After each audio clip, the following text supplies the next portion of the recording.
Welcome all. Today's top breaking news with Gitanjali from Bayan Times.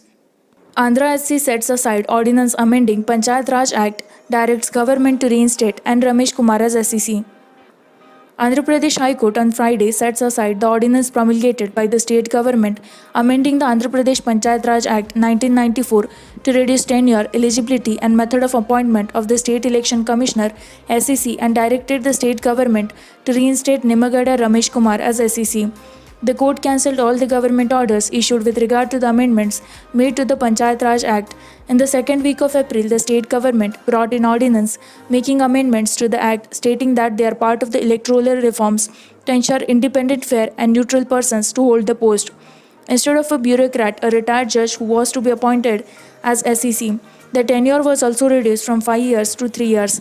Challenging the ordinance, former SEC Ramesh Kumar filed a writ petition in the High Court and later a batch of petitions was filed in the High Court challenging the government's decision.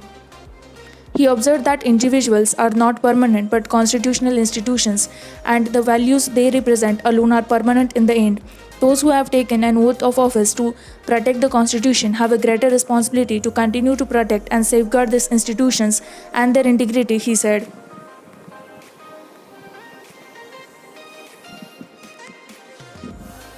Complaints over lockdown in Andhra Pradesh to go to NDMA. The Andhra Pradesh High Court has asked those who filed PILs against YSRC MLAs and opposition leader N. Chandrababu Naidu and his son Lokesh with regard to violations of the lockdown to lodge complaints with the officials concerned at the National Disaster Management Authority (NDMA). It noted that violations of the lockdown are under the purview of the NDMA.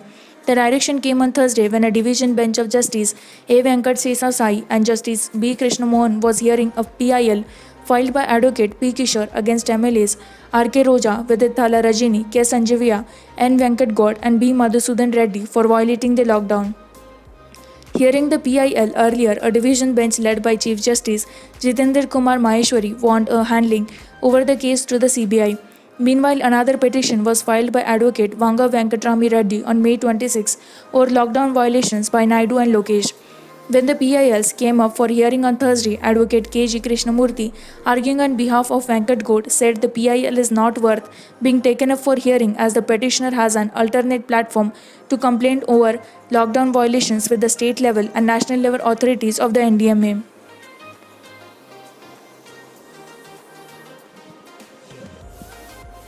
Only Visakhapatnam can compete with Tier 1 cities, Andhra Pradesh CM Jagan Mohan Reddy. With Visakhapatnam is all set to be the executive capital of Andhra Pradesh, Chief Minister Y.S. Jagan Mohan Reddy has said the government will take all steps to develop the city and ensure that it flourishes in a bigger and better way. Apart from the international airport at Bhogapuram, as Vizag is going to be the executive capital, we are planning metro rail there. Tenders for the international airport have been finalized and Son of the Soil GMR Group has been given the contract and the airport will come up in 3 years, Jagan said. Similarly, to provide skilled workforce to industries, the government is setting up skill development colleges in each of the 25 Lok Sabha constituencies and 5 more in other places of the state. We are planning to tie up with world-renowned institutions to upgrade the skills of engineering students and diploma holders.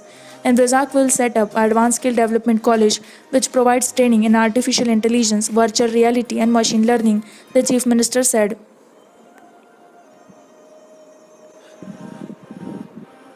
TTD to share white paper list of properties. Tirumala Tirupati Devasthanam's TTD chairman Y.V. Subba Reddy has directed officials to immediately prepare a comprehensive list of the TTD's assets, mainly immovable properties and land in particular. Based on the report, the TTD will release a white paper on its properties across the country. The white paper will also mention when and where the temple's land was sold previously. Subba Reddy decided to come out with a white paper to clear the air on the controversy over the TTD board's review of the previous board's decision to sold TTD land. According to TTD records till 2014, the administration sold 129 assets through auctions based on GOMS number 311 of the Revenue Endowment dated April 9, 1990, Rule 165, Chapter 22, which lets the TTD put on sale or for lease immovable assets.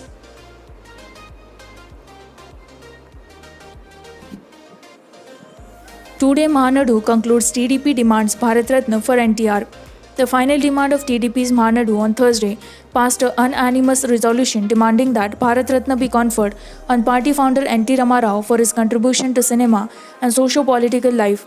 Earlier, the party activists and leaders offered tributes to NTR on his 97th birth anniversary. TDP Supremo N. Chandrababu Naidu said the party would not relent until NTR was conferred India's highest civilian award. NTR had played a vital role in uniting the opposition parties to form an alternative force at the national level to confront the monopoly enjoyed by the Congress, he said. He recalled how NTR laid the foundation for the TDP by spearheading popular welfare programs such as 2 kg rice and puka houses for the poor that later emerged as role models for the rest of the country. Charging the state governments of filing cases against TDP activists, he said, "We will not be crowded down by the YSRC and surrender to its intimidatory tactics." Naidu slammed the YSRC for imposing an additional burden of Rs 50,000 crore on people in the form of increased taxes and rates in liquor, sand, power, cement, and mines.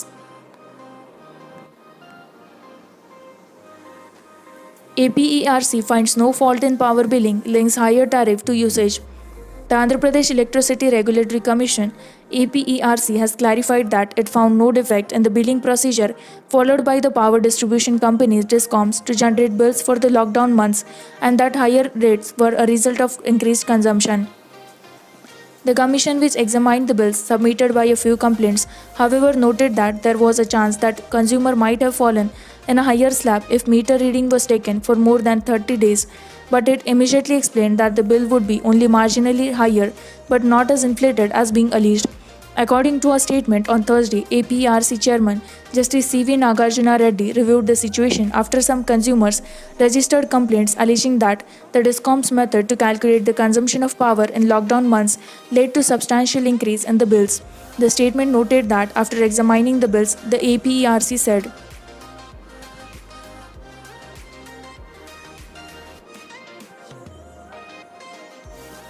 Vishakhapatnam's COVID-19 case count breaches 100 mark.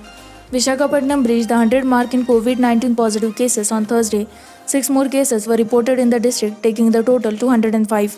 Meanwhile, 4 patients were discharged from hospitals after their complete recovery, taking the total to 72. Now there are 32 active cases in the district. 5 of a family, a 60-year-old man, a 45-year-old woman, a 32-year-old and 2 children of 7 years living in an apartment at Gayatri Nagar in Madhuravada have been infected. They contracted the virus from a person who was treated at a hospital in Beach Road where a doctor had tested positive. Meanwhile, one person from Dandu Bazar also tested positive. GVMC Chief Medical Officer of Health KSLG Sastry said that there were no corona cases in Madhuravada till now. All the 5 family members who tested positive were admitted to GITM COVID-19 hospital on Wednesday night. A team of ANMs, ASHA workers and ward volunteers were deployed to conduct a door-to-door survey in the area.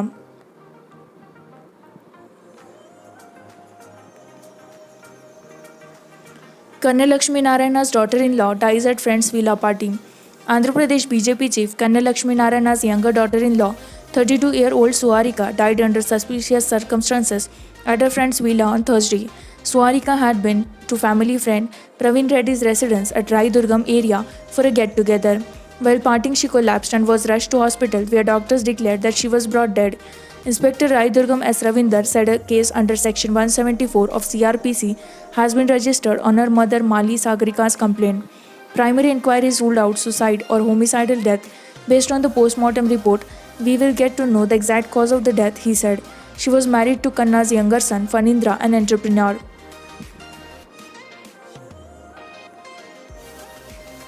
Telangana ready to face possible locust attack. The state government has been taking all measures to face the possible locust attack on crops in the state.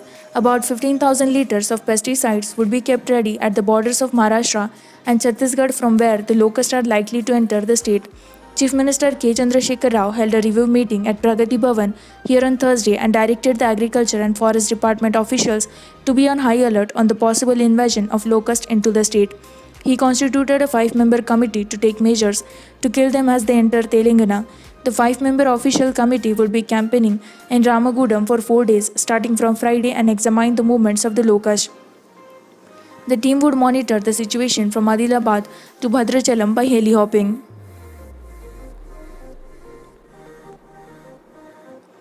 CCMB successfully cultures virus, begins testing of potential drugs. The Center for Cellular and Molecular Biology (CCMB) has successfully cultured the novel coronavirus from the samples collected from the COVID 19 patients and is in a position now to produce inactivated forms of the virus in large quantities to help the pharmaceutical companies test their drugs and vaccines. Virologists at CCMB, headed by Dr. Krishnan H. Harshan, have isolated the infectious viruses. Speaking to Express, CCMB Director Dr. Rakesh Mishra said the research lab had successfully cultured the novel coronavirus in viro cells and viroisic cells, which yields higher amounts of the virus, and the human lung epithelial cells as well. He said using the viro cell lines to grow the coronavirus, CCMB is now in a position to isolate and maintain viral strains from different regions. We are working towards producing viruses in large quantities that can be inactivated and used in vaccine development and antibody production for therapeutic purposes.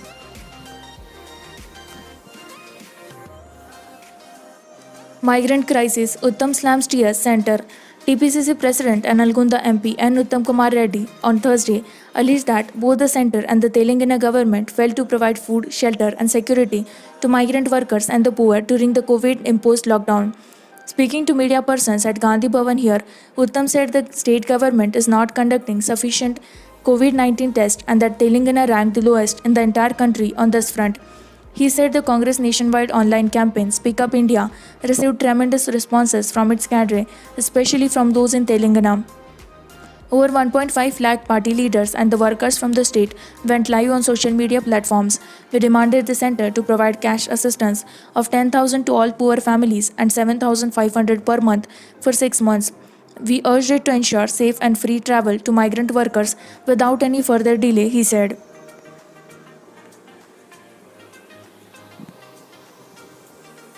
Telangana, 4 die, 117 test positive for COVID. Telangana on Thursday recorded 117 new COVID 19 cases and 4 deaths, taking the total number of cases in the state to 2,256. Of the 117 new cases, 66 were from the state, 49 were deportees from Saudi Arabia, and 2 were of migrants. Of the 66 new local cases, 58 are from GHMC limits, 5 are from Rangareddy district, 2 from Medchal, and 1 from Siddipet, taking the total COVID 19 cases of the people in Telangana to 1,098.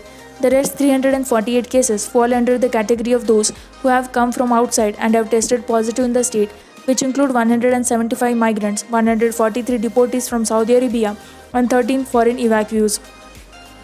Meanwhile, a 32-year-old police constable has tested positive for COVID 19. According to information provided by the Health Department, the constable is a resident of Venkata Reddy Nagar in Ramantapur and was on duty at Gandhi Hospital.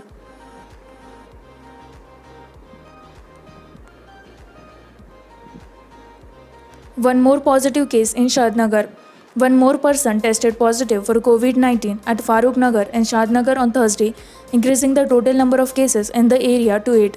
Shadnagar saw a spike in cases over the last 1 week.